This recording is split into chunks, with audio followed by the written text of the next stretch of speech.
এই যে ফুচকা নিয়ে চলে এসেছে। বাইরে গিয়ে খাওয়ার ইচ্ছা হয়, উনি খালি ঘরে নিয়ে চলে আসে। ঘরে বসে বসে ফুচকা খেতে ভালো লাগে। দাও, এই যে ফুচকা নিয়ে এসেছে, ফুচকা খাবো একা একা। এই এতগুলো ফুচকা আমার একার জন্য, এগুলো আমি সব একা খাবো। 12খানা? ক টাকার? 20 টাকা? 30 টাকা। 30 টাকার 12টা? কত করে? 4টা করে?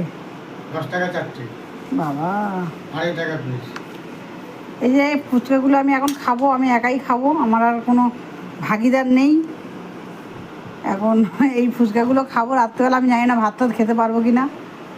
ফুচকাগুলো তো খাই, এই ফুচকা মাখাটা খুব ভালো মাখে, সেটা এত ভালো ফুচকা মাখে আমাদের তেঁতুলতলায়, দারুণ ফুচকা মাখে।